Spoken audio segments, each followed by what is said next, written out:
Webinar Crusader Network kali ini berjudul Konsili Vatikan II, Ketaatan dan Akal Sehat. Tema ini dipilih karena banyaknya kesalahpahaman terhadap sikap Crusader Network yang menentang Konsili Vatikan II. Oleh sebagian orang, sikap ini dianggap sebagai ketidaktaatan terhadap magisterium dan gereja, sehingga mereka berasumsi bahwa Crusader Network adalah kelompok skismatis yang ada di luar gereja. Ini tentu saja tidak benar, jauh panggang dari api. Maka pada webinar kali ini kita akan menjelaskan seperti apa ketaatan yang dituntut oleh Tuhan dan bagaimana sikap Crusader Network tidak dapat dikategorikan sebagai ketidaktaatan terhadap magisterium dan gereja. Justru sebaliknya, sikap Crusader Network yang menentang Konsili Vatikan II ini adalah sikap yang seharusnya diambil oleh setiap orang Katolik yang setia pada gereja. Pope Pius IX, servant of God, Pius IX, in a letter to the Bishop of Brixen in northern Italy, once upon a time in Austria, in those days he was part of Austria, in this letter, which you can find under number 5,500 something, forgot the rest, in the famous collection of papal letters and documents, MANSI, M-A-N-S-I, Mike Alpha November Sierra India, that's how you spell it. In that collection, number 5,500 something, you find a letter written by Pope Pius IX that explains to the Bishop of Brixen, if a future Pope was to pronounce heresy, you simply disregard it and don't obey. So far, Pope Pius IX on the topic. Now, we've talked about God. We've talked about the highest principle in the church, because this is what you have to understand. The question is, are we not in disobedience to the Pope? Because the Pope would tell Father Bolduc and he would tell me that we have to celebrate the new Mass, and we don't do it, and we will never do it over our dead bodies. Amen. So are we not in disobedience to the Pope? Well, we are in disobedience to Karol Wojtyła, not to the Pope, not to the highest principle in the Church. The Pope is only the vicar of Christ. He's only the servant of the servants of God. He's really nothing else but that. He fails to do his duty in this, I will not listen to him. Kita akan mulai dari kisah di dalam kitab Kejadian. Kepada Adam, Tuhan telah menyerahkan seluruh isi Taman Eden untuk diusahakan dan dirawat. Tuhan juga memberikan semua buah yang ada di Taman Eden untuk dimakan kecuali satu, buah dari pohon pengetahuan. Tapi karena bujukan iblis, Hawa istri Adam memakan buah itu lalu mengajak Adam ikut memakannya. Tuhan bersabda, "Karena engkau mendengarkan perkataan istrimu dan memakan dari buah pohon yang telah kuperintahkan kepadamu, jangan makan daripadanya, maka terkutuklah tanah karena engkau. Dengan bersusah payah engkau akan mencari rezekimu dari tanah seumur hidupmu." Kitab Kejadian bab 3 ayat 17. Dari sini kita bisa melihat bahwa ketidaktaatan Adam telah mendatangkan kerusakan dan penderitaan yang akan terus dialami oleh semua keturunannya. Tentu saja Tuhan tidak akan membiarkan manusia yang diciptakan serupa dengan gambar dirinya terus terjatuh dan menjadi milik iblis. Tuhan ingin memulihkan keadaan manusia dan membebaskannya dari penderitaan akibat dosa. Dan apa yang dirusak oleh ketidaktaatan ini harus dipulihkan dengan ketaatan. Maka rencana keselamatan pun dimulai ketika Allah memilih Abraham sebagai bapa bangsa dan mengujinya dengan perintah untuk mengorbankan Ishak, anak kandung yang sangat dikasihinya. Abraham taat pada perintah Allah.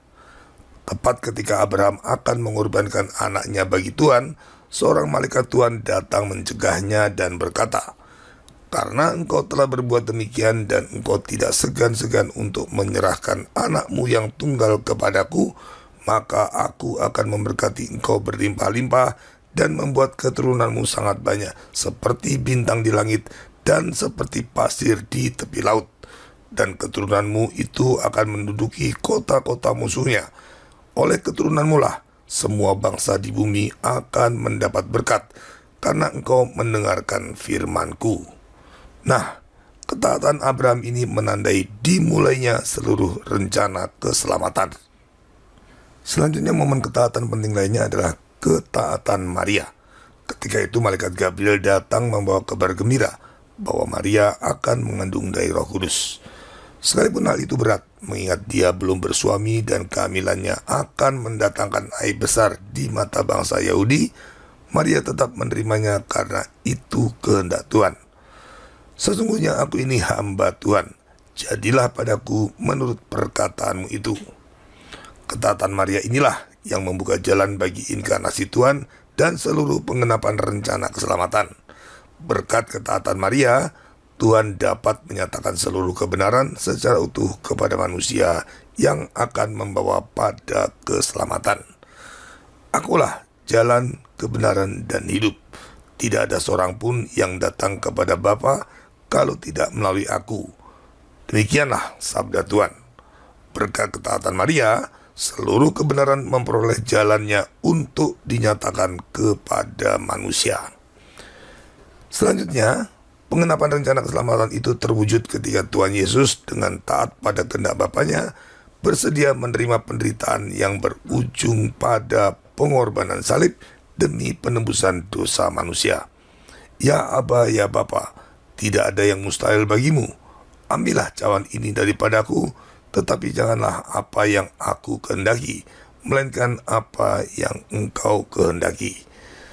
Pada momen inilah, melalui ketaatan Tuhan kita Yesus Kristus untuk menderita di kayu salib, seluruh rencana keselamatan dituntaskan. Setelah rencana keselamatan dituntaskan, maka seluruh karya keselamatan tersebut diwartakan ke seluruh muka bumi agar semua orang dapat diselamatkan. Inilah amanat agung Tuhan kita. Kepadaku telah diberikan segala kuasa di surga dan di bumi.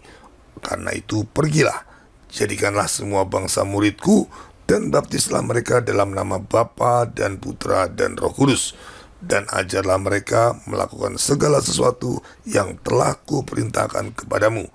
Dan ketahuilah, aku menyertai kamu senantiasa sampai kepada akhir zaman.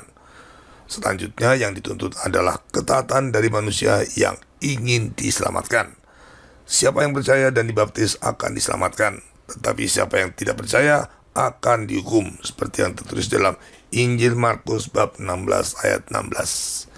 Secara implisit ini berarti kita wajib taat, karena sia-sialah kita menyatakan percaya pada Tuhan kalau menolak untuk taat kepadanya. Maka mereka yang tidak percaya dan tidak bersedia taat pada ajaran Tuhan tidak dapat diselamatkan. Nah, sekarang kita sampai pada sebuah prinsip penting. Ketidaktaatan pada Tuhan adalah awal dari kerusakan dan kehancuran. Sebaliknya, pemulihan dari kerusakan dan kehancuran harus dimulai dari ketaatan. Maka dapat kita simpulkan bahwa ketaatan pada Tuhan adalah kunci penting bagi pemulihan keadaan manusia yang jatuh ke dalam dosa akibat dari ketidaktaatannya. Dengan kata lain, ketaatan pada Tuhan adalah kunci penting bagi keselamatan jiwa kita. Sebagai konsekuensinya, semua orang yang ingin diselamatkan harus taat pada ajaran gereja Katolik yang satu, kudus, dan apostolik. Karena tidak ada keselamatan di luar gereja yang telah didirikan Tuhan. Itulah satu-satunya agama yang benar. Tetapi seorang imam abad ke-16 bernama Martin Luther menolak klaim ini, yang dianggapnya tidak sejalan dengan kitab suci. Baginya, iman saja cukup, kitab suci saja cukup, dan semua yang tidak ada di kitab suci termasuk sakramen-sakramen gereja tidak diperlukan. Akhirnya sikap pemberontakan ini terungkap dalam pandangan para pengikutnya yang selalu menolak fakta bahwa Tuhan kita mendirikan agama. Ya, kaum sola scriptura memang harus berpandangan demikian, sebab jika mereka percaya Tuhan mendirikan agama, secara logis itu berarti gereja Katolik adalah satu-satunya agama yang didirikan Tuhan. Konsekuensinya, seluruh teologi Protestan yang bersumber pada gerakan reformasi sesat Martin Luther akan runtuh berantakan dan mereka tidak punya pilihan lain selain kembali menjadi Katolik. Mari kita gunakan akal sehat untuk menguji klaim kaum sola scriptura. Kita mulai dari pertanyaan ini. Jika Tuhan tidak mendirikan agama, bagaimanakah seluruh ajaran Tuhan dapat diwartakan secara utuh kepada manusia dari zaman ke zaman? Mari kita lihat apa kata Rasul Paulus. Tetapi sekalipun kami atau seorang malaikat dari surga yang memberitakan kepada kamu suatu Injil yang berbeda dengan Injil yang telah kami beritakan kepadamu, terkutuklah dia. Seperti yang telah kami katakan dahulu, sekarang ku katakan sekali lagi. Jikalau ada orang yang memberitakan kepadamu suatu Injil yang berbeda dengan apa yang telah kamu terima, terkutuklah dia. Surat Galatia bab 1 ayat 8-9. Jelas sekali Rasul Paulus melarang siapapun mengubah ajaran Tuhan atau mengajarkan ajaran Tuhan yang berbeda dari apa yang sudah diajarkan para rasul.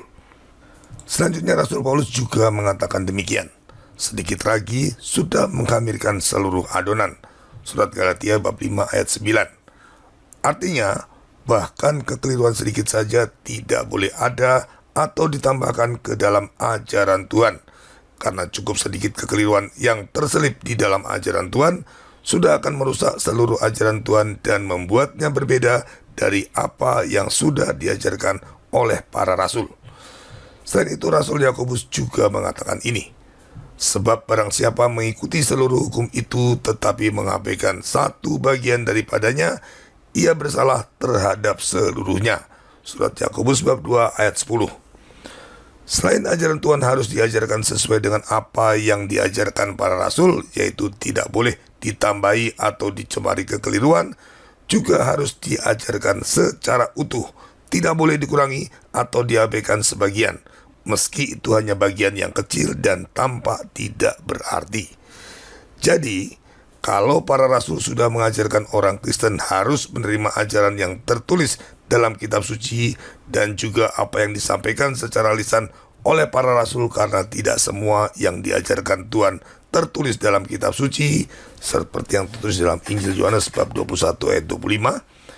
Tetapi kemudian ada orang yang mengatakan bahwa kita cukup hanya percaya pada kitab suci saja, maka orang itu telah bersalah karena sudah melawan seluruh ajaran Tuhan. Itulah yang terjadi pada kaum sola scriptura. Nah, dari sini dapat kita simpulkan berdasarkan akal sehat.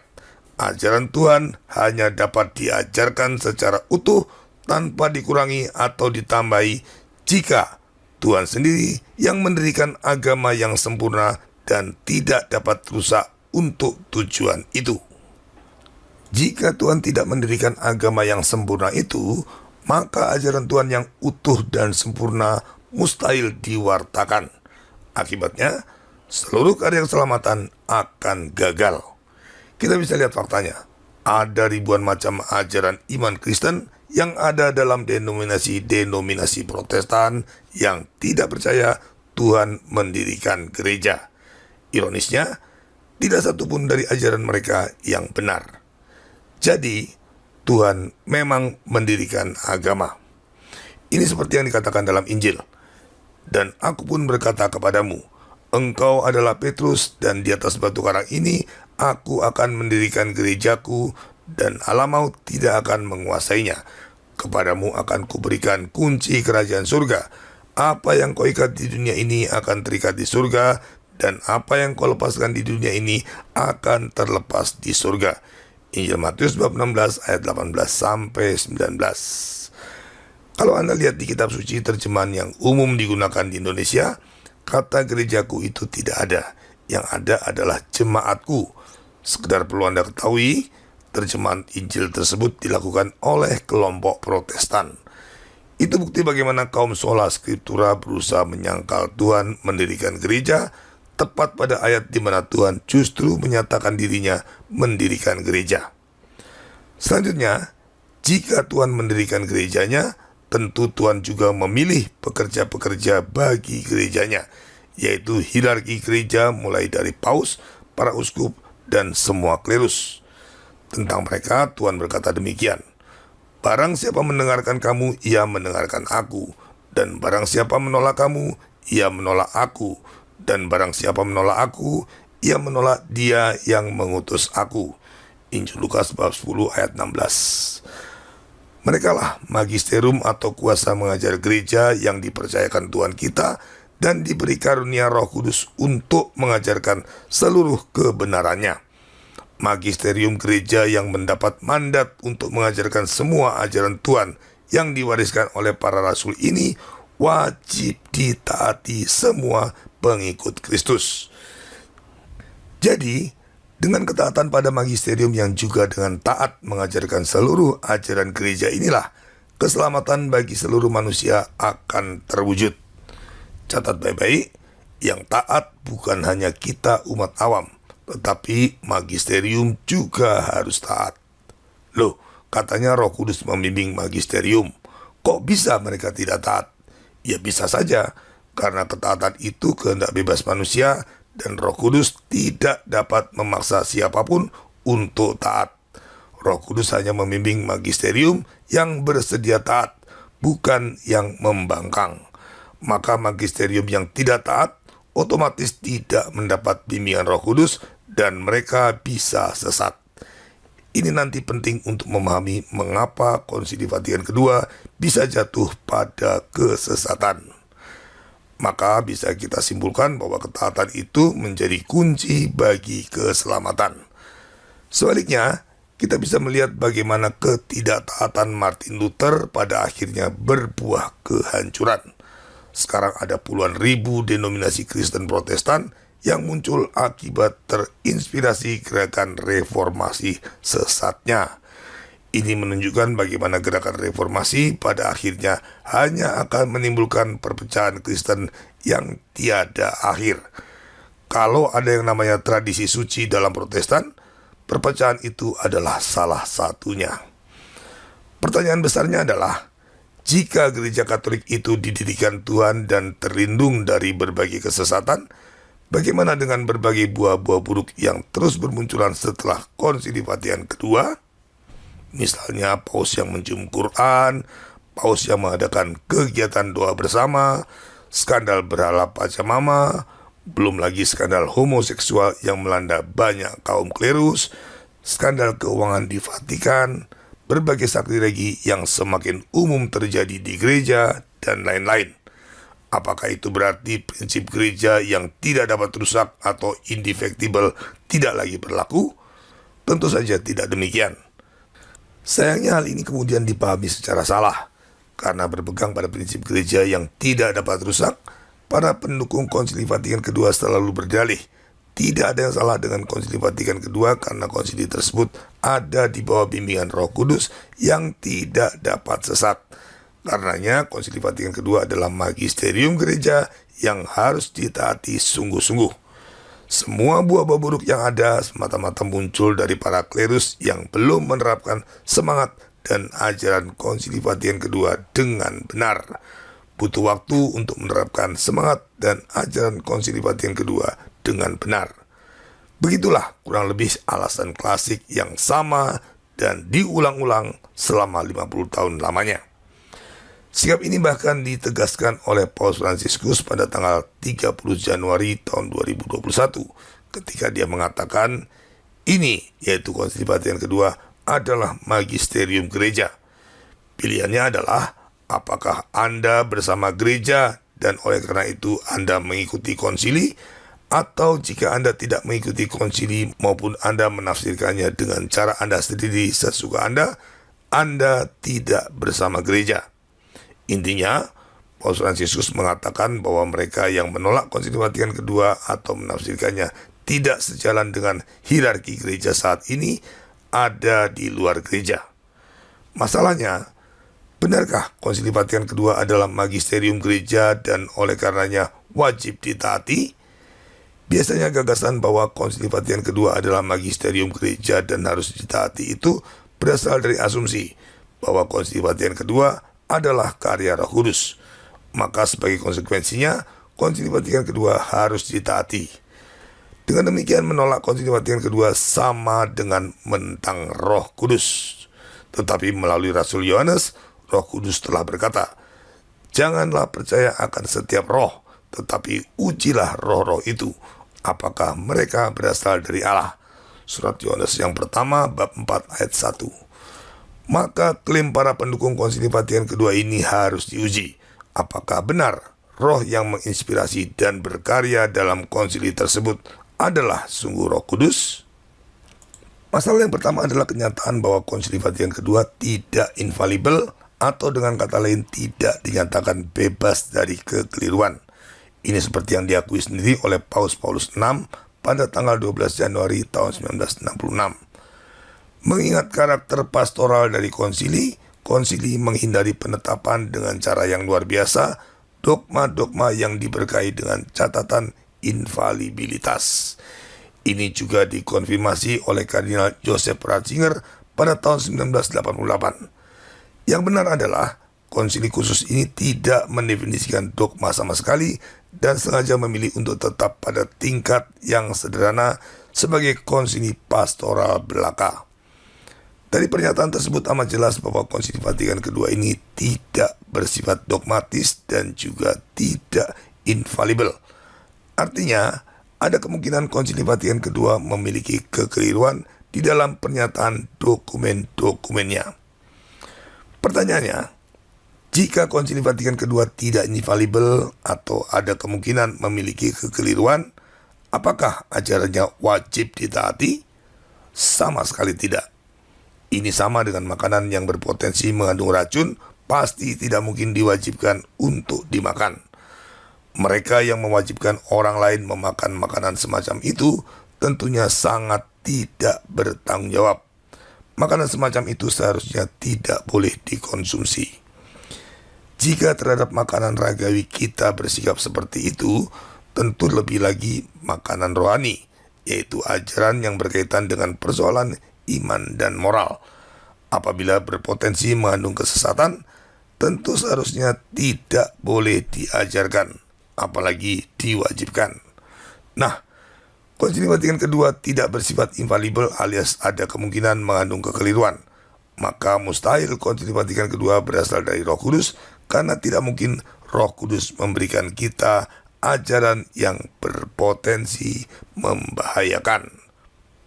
Masalah yang kedua, Konsili Vatikan kedua mengandung ajaran-ajaran baru yang tidak pernah diajarkan oleh para rasul dan bapak-bapak gereja.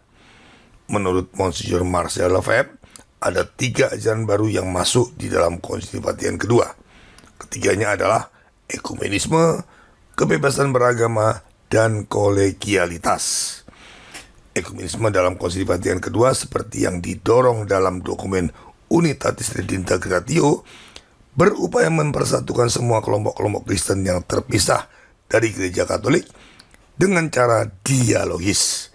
Ini bertentangan dengan apa yang diajarkan Gereja Katolik sebelumnya, baik dalam Konsili Ferrara Florence di abad ke-15, Konsili Trente di abad ke-16, maupun dalam ensiklik Mortalium Animos yang dikeluarkan oleh Paus Pius ke-11 pada tahun 1928. Satu-satunya persatuan Kristen yang diajarkan gereja adalah dengan mengajak semua kelompok yang terpisah dari Gereja Katolik untuk kembali bersatu di dalam Gereja Katolik dengan melepaskan semua kekeliruan yang telah memisahkan mereka dari Gereja Katolik, bukan dengan cara ekumenisme dialogis yang di dalamnya pasti sedikit atau banyak mengandung unsur kompromi iman. Masalah ini sudah pernah kita bahas panjang lebar dalam webinar sebelumnya. Kebebasan beragama juga tidak pernah diajarkan Gereja Katolik. Yang selalu diajarkan adalah kebebasan dari paksaan untuk menganut agama apapun.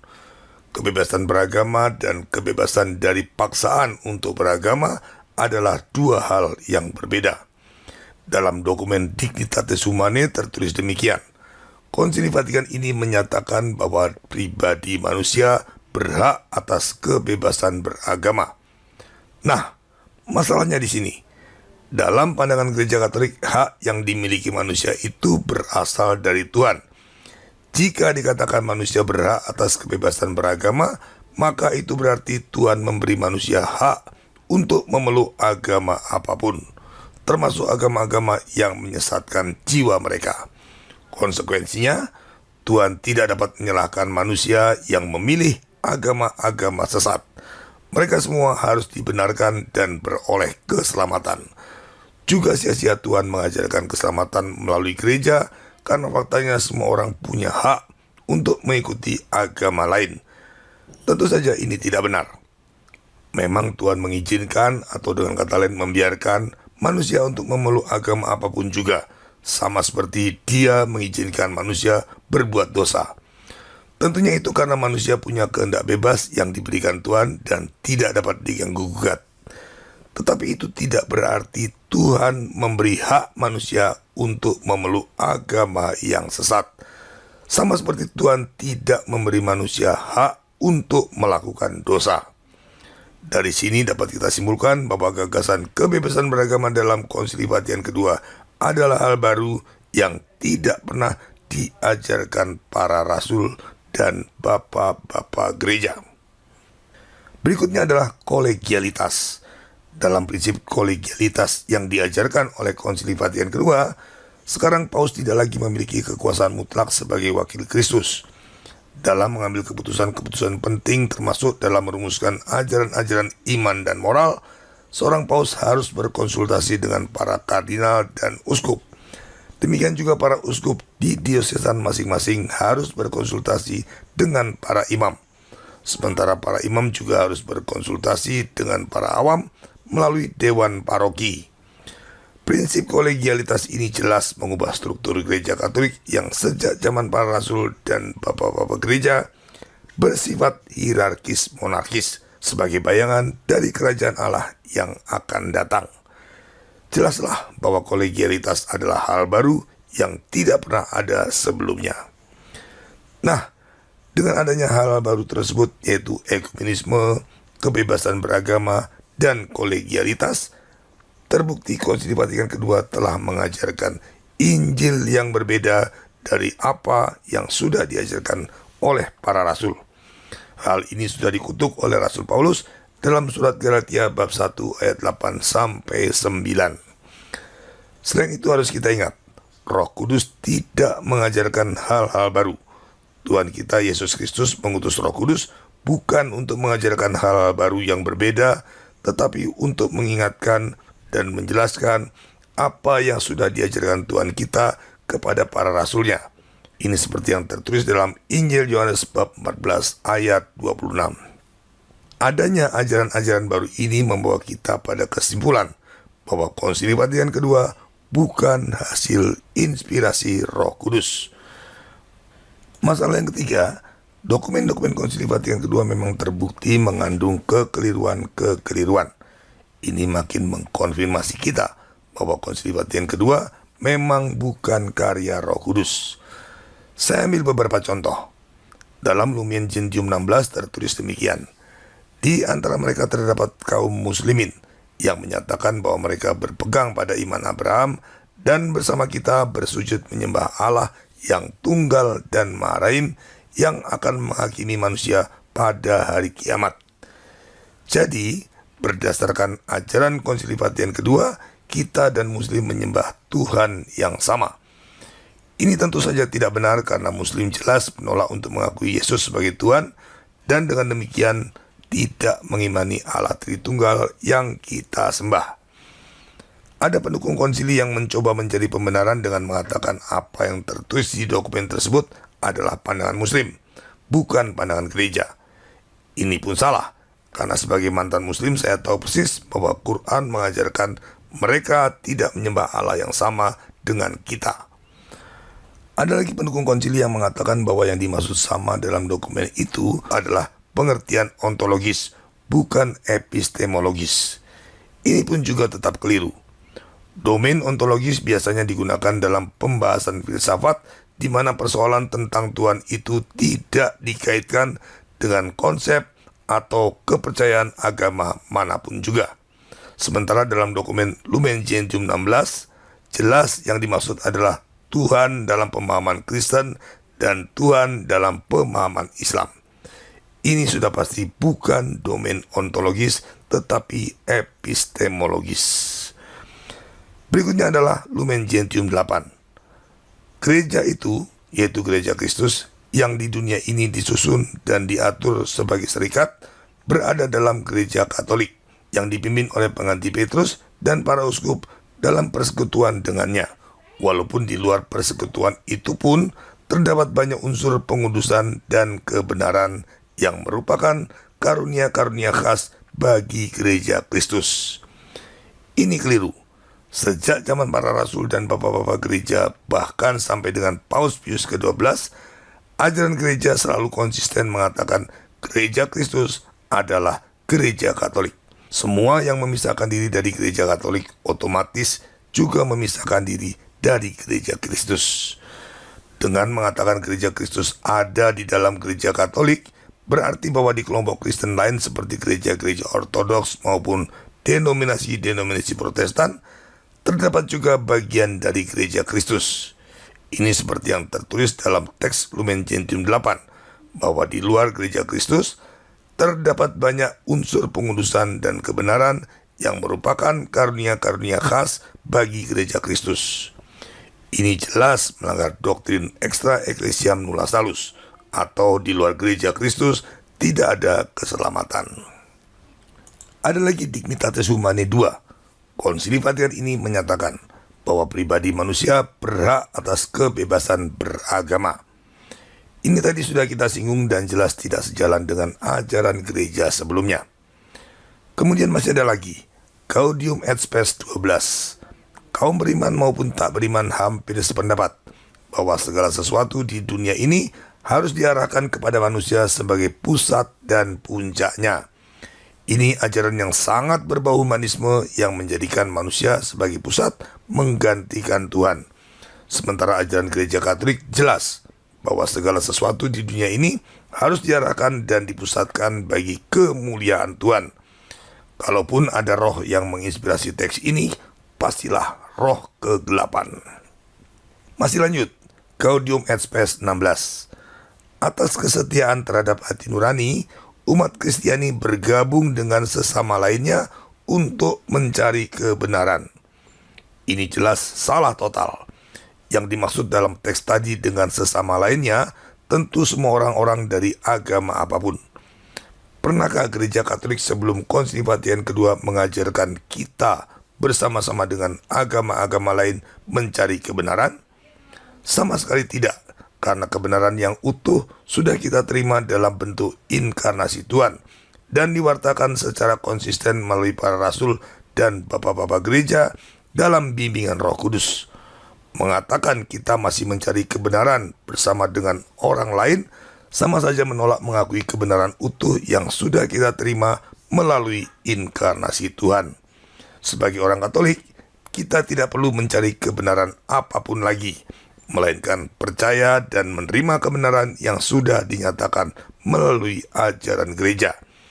Tugas kita adalah mengajarkan kebenaran tersebut kepada semua orang lainnya, bukan malah bersama mereka mencari lagi kebenaran lain.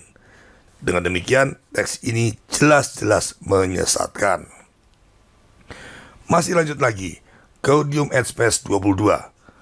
Sesungguhnya hanya dalam misteri sabda yang menjelmalah misteri manusia benar-benar menjadi jelas.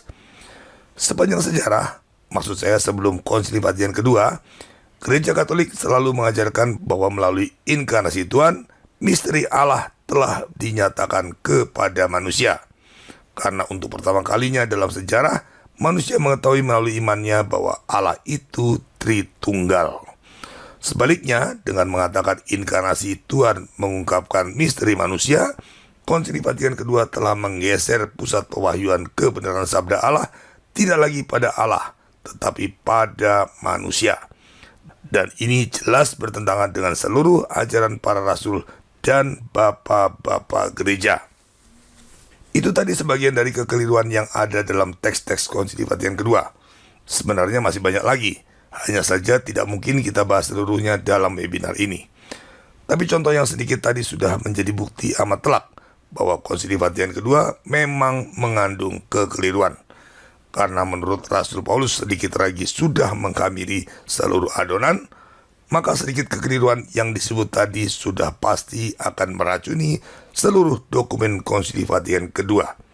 Dan celakanya semakin lama semakin parah. Nah, dari apa yang tadi sudah saya sampaikan, fakta ini menjadi jelas. Konsili Vatikan kedua tidak infalibel, Konsili Vatikan kedua mengajarkan hal baru, dan Konsili Vatikan kedua mengandung kekeliruan. Cukup dengan fakta tersebut kita sampai pada kesimpulan penting ini. Konsili Vatikan kedua pasti bukan karya Roh Kudus. Lalu siapa yang menginspirasi Konsili Vatikan kedua? Saya tidak akan menjawabnya. Silakan simpulkan sendiri. Romo Gregory Hess, orang teolog kepausan yang cukup terkenal, mengatakan demikian. Satu-satunya karya Roh Kudus dalam Konsili Vatikan kedua adalah membuat konsili tersebut tidak infalibel. Selanjutnya, alasan-alasan ini yaitu Konsili Vatikan kedua tidak infalibel, Konsili Vatikan kedua mengajarkan hal baru, Konsili Vatikan kedua mengandung kekeliruan, dan terutama Konsili Vatikan kedua bukan karya Roh Kudus, sudah cukup bagi kita untuk menolak Konsili Vatikan kedua tanpa harus kehilangan iman Katolik kita. Ingat, Rasul Paulus mengajarkan bahwa sedikit ragi sudah menghamirkan seluruh adonan. Maka prinsip gereja tidak dapat rusak, justru mengharuskan kita untuk menolak segala bentuk kekeliruan, termasuk yang terkecil sekalipun.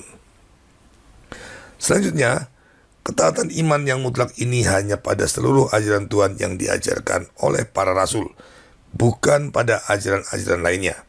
Dan Injil jelas mengajarkan kita tidak dapat mengabdi pada dua Tuhan. Dengan demikian kita juga tidak dapat taat pada ajaran gereja Katolik sekaligus ajaran Konsili Vatikan kedua. Kita harus memilih salah satu.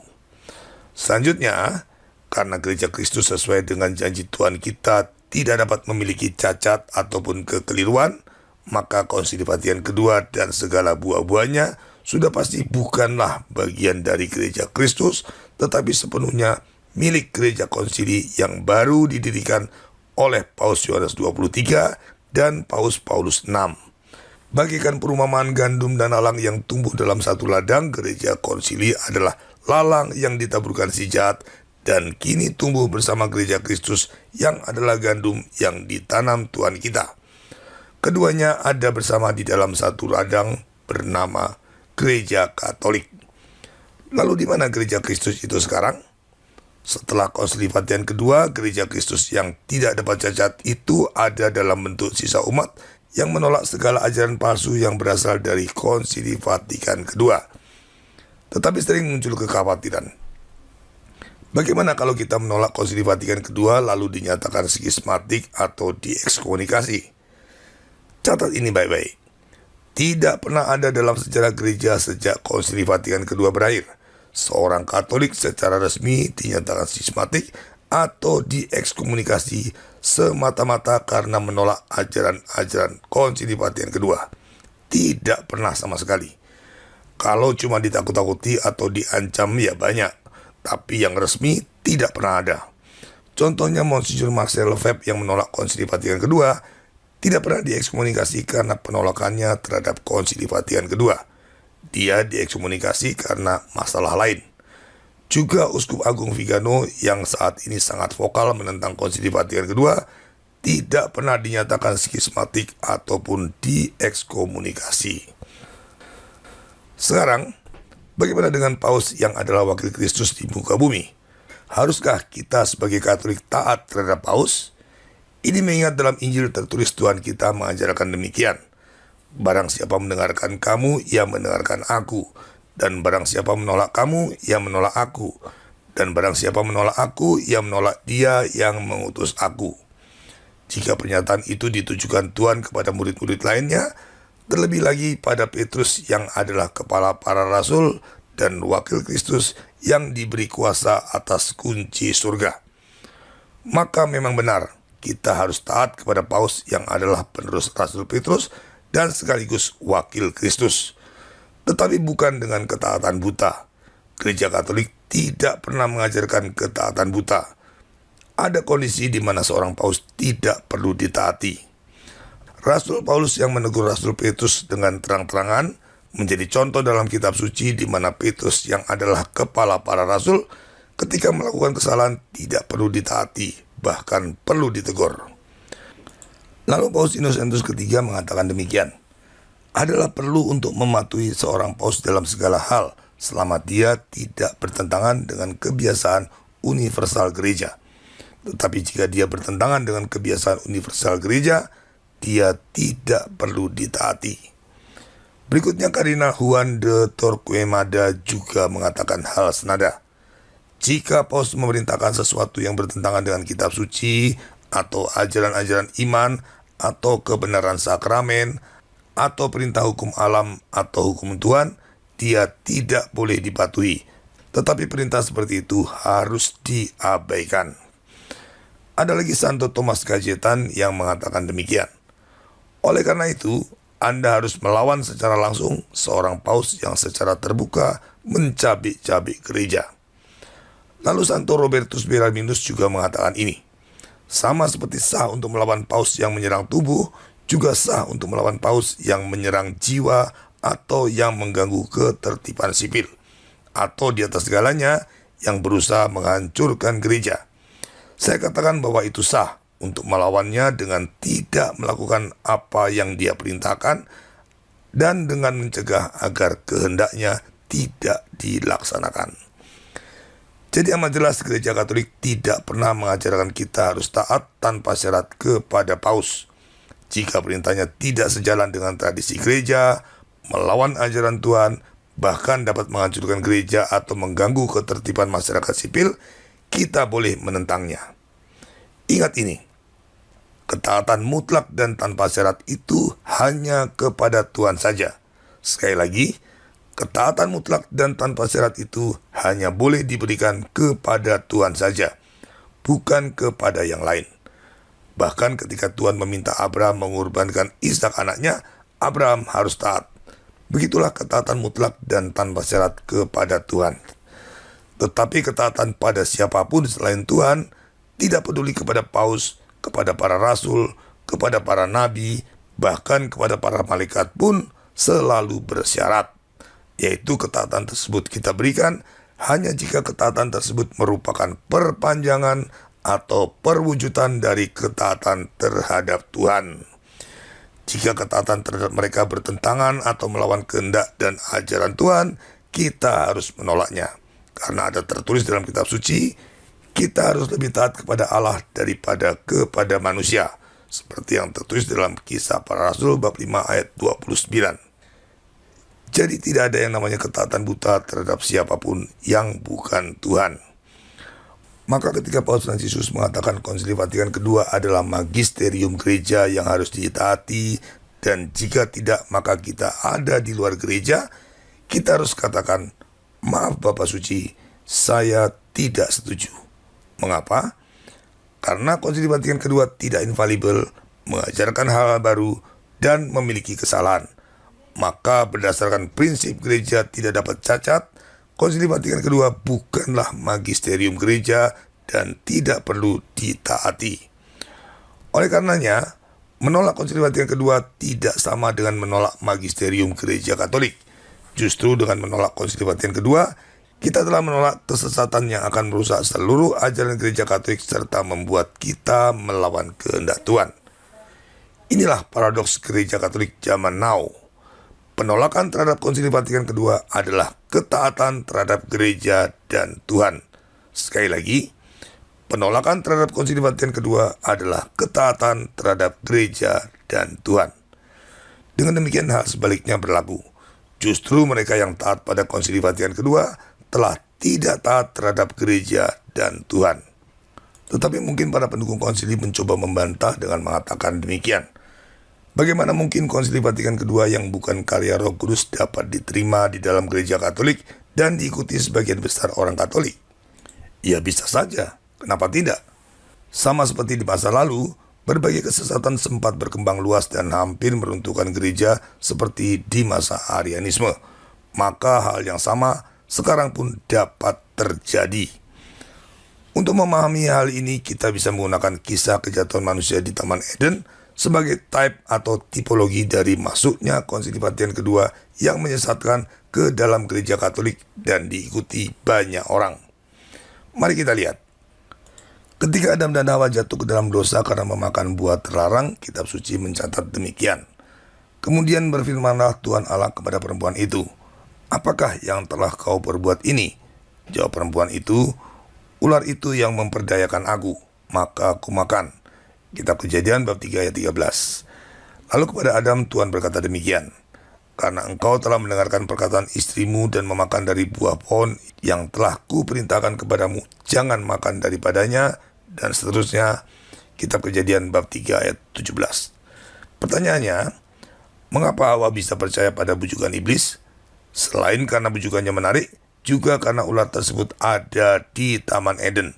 Dalam asumsi Hawa, semua yang ada di Taman Eden itu baik, seperti semua yang telah diciptakan Tuhan di taman tersebut. Selanjutnya, Adam juga percaya begitu saja pada perkataan Hawa, karena perempuan itu adalah istrinya, maka semua perkataannya diterima Adam secara bulat-bulat. Tetapi asumsi yang keliru dan ketaatan yang salah itu tidak mengubah fakta bahwa mereka telah melanggar perintah Tuhan dan harus menerima hukuman. Perhatikan baik-baik. Yang mengawali kejatuhan manusia di Taman Eden adalah masuknya si ular tua yang tidak lain adalah makhluk yang terkutuk karena ketidaktaatannya. Demikian juga Konsili Vatikan kedua diawali oleh para hierarki yang sudah jatuh dalam ketidaktaatan. Perlu kita ketahui, beberapa puluh tahun sebelum konsili, Paus Santo Pius ke-10 telah menetapkan sumpah melawan modernisme yang harus diucapkan oleh semua uskup, imam, teolog, kaum religius, dan semua pengajar di institusi Katolik untuk menangkal masuknya kesesatan modernisme yang berbahaya ke dalam gereja Katolik. Dalam semua tersebut terdapat pernyataan seperti ini.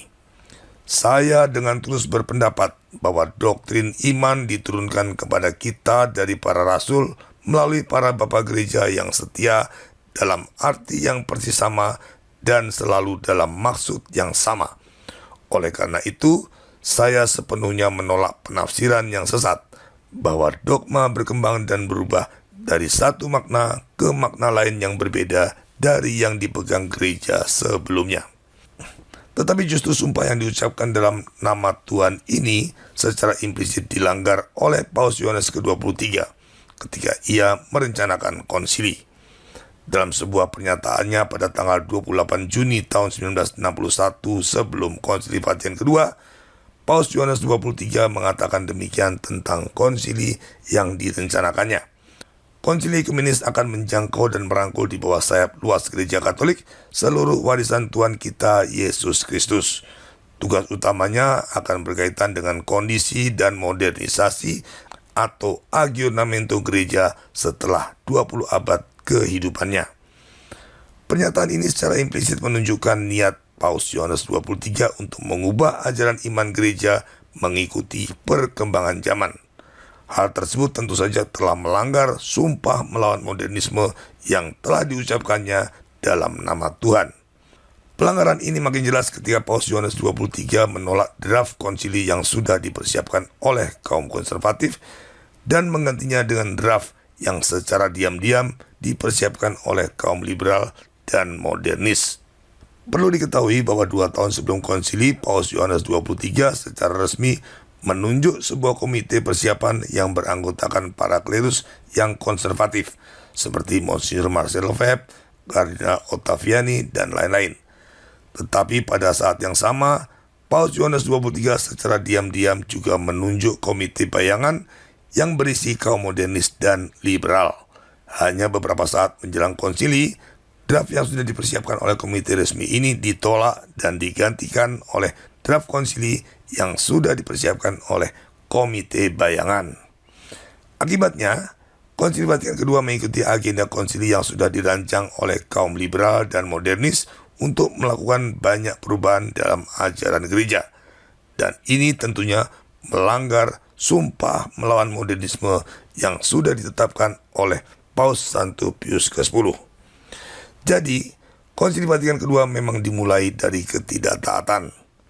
Seperti si ular tua yang jatuh karena ketidaktaatan telah menipu Hawa agar memakan buah terlarang dan melanggar perintah Allah, demikian juga bapak-bapak konsili yang tidak taat pada sumpahnya, yaitu kaum modernis dan liberal, menipu sebagian besar hierarki gereja dengan tawaran manis aggiornamento melalui konsili Vatikan kedua. Tujuannya sama. Jika penipuan si ular bertujuan agar manusia melanggar perintah Tuhan, demikian juga kaum modernis dan liberal menawarkan semangat aggiornamento konsili Vatikan kedua agar semua hierarki lainnya terjerumus melanggar ajaran Tuhan yang dipercayakan kepada para rasul dan diteruskan dengan setia oleh bapak-bapak gereja. Selanjutnya, seperti Adam yang terbujuk oleh Hawa untuk ikut makan buah terlarang, demikian juga umat Katolik terbujuk oleh hierarki yang sudah jatuh ke dalam perangkap konsili, ikut terjatuh dalam kesesatan dengan meninggalkan ajaran tradisional gereja. Adam begitu mudah terjatuh dalam pelanggaran karena Hawa adalah istrinya. Begitu juga umat Katolik begitu mudah terjatuh dalam perangkap konsili dan meninggalkan ajaran tradisional gereja karena yang mendorong mereka untuk melakukan itu adalah para klerus yang mereka hormati dan mereka taati. Dari tipologi kejatuhan manusia di Taman Eden inilah kita bisa memahami mengapa sebagian besar klerus dan kaum awam terjatuh dalam jebakan konsili Vatikan kedua dan meninggalkan ajaran gereja yang benar. Sekarang kita bisa melihat begitu banyak buah-buah buruk yang muncul setelah konsili Vatikan kedua dan makin lama makin menghancurkan gereja Katolik. Itu semua terjadi karena sebagian besar orang Katolik, baik klerus maupun awam, terjatuh dalam ketaatan palsu. Hierarki taat buta pada konsili Vatikan kedua serta penyesatannya, dan umat taat buta pada hierarki yang sudah tersesat. Ironisnya, justru mereka semua tidak taat pada ajaran gereja yang benar yang telah diajarkan oleh para rasul dan bapak-bapak gereja. Lalu bagaimanakah caranya agar kita tidak terjebak dalam ketaatan palsu terhadap konsili Vatikan kedua yang menyesatkan kita? Gampang, kita ikuti nasihat kitab suci. Ujilah setiap roh seperti yang tertulis dalam surat Yohanes yang pertama bab 4 ayat 1. Bukankah para pendukung konsili percaya konsili Vatikan kedua terinspirasi oleh Roh Kudus? Maka berdasarkan nasihat kitab suci kita perlu menguji roh yang menginspirasi konsili Vatikan kedua atau ajaran apapun, apakah sungguh Roh Kudus atau bukan. Maka sebelum kita menerima suatu perintah atau ajaran yang berkaitan dengan iman atau moral, bahkan yang berasal dari hierarki sekalipun, kita harus mengujinya lebih dahulu dengan akal sehat. Nah, untuk itu kita membutuhkan karunia hikmat pengertian yang berasal dari Tuhan, sehingga kita dapat membedakan mana ajaran yang berasal dari Tuhan dan mana yang bukan. Seperti halnya batu kriptonit yang mampu mengalahkan Superman yang perkasa, begitu juga akal sehat dan hikmat pengertian menjadi batu kriptonit bagi iblis. Hal itu terjadi karena segala tipu daya iblis sang bapa segala dusta akan dapat terbongkar melalui akal sehat dan hikmat pengertian. Kalau kita menggunakan akal sehat dan memiliki karunia hikmat pengertian, maka kekuatan utama iblis, yaitu tipu dayanya, menjadi tidak berarti. Di masa penuh penyesatan sekarang ini, kita sangat membutuhkan akal sehat dan karunia hikmat pengertian untuk dapat tetap setia pada ajaran Tuhan. Itu sebabnya melalui channel Crusader Network kami selalu mendorong setiap orang Katolik yang ingin tetap setia pada ajaran gereja untuk mempraktekkan doa Mazmur Yesus. Kami percaya, jika doa ini dilakukan dengan sungguh-sungguh, Tuhan akan menganugerahkan kita karunia hikmat pengertian yang akan memampukan kita untuk memahami ajaran Tuhan dan mengenali berbagai kesesatan. Itulah karunia khas yang ada dalam doa Mazmur Yesus. Selanjutnya, bagaimanakah kita dapat hidup dalam kesetiaan iman terhadap Tuhan sementara saat ini praktis seluruh klerus dan umat awam yang ada di sekeliling kita sudah jatuh dalam kesesatan konsili Vatikan kedua? Jawabannya juga ada dalam kitab suci. Teladanilah hidup Nabi Daniel. Dia hidup dalam pembuangan di tengah-tengah bangsa Babel yang kafir dan mengabdi serta taat pada raja kafir. Tetapi lebih dari semuanya itu, Dan ia lebih taat pada ajaran Tuhan, meski untuk itu ia harus membangkang perintah raja dan mendapat hukuman. Kita pun demikian. Sebagai umat Katolik yang setia, kita harus hidup berbaur dengan umat Katolik lainnya dan mengakui otoritas seluruh hierarki, mulai dari para imam, uskup, dan paus. Tetapi di atas semuanya itu, kita lebih taat kepada Tuhan dan ajaran gereja yang diajarkan oleh para rasul dan bapak-bapak gereja. Jadi, jika ada ajaran atau perintah apapun yang bertentangan dengan ajaran Tuhan dan ajaran gereja, kita akan tegas menolaknya. Semangat itulah yang bisa kita ambil dari teladan hidup Nabi Daniel. Santo Daniel, doakanlah kami. Sekian presentasi saya pada webinar kali ini. Terima kasih.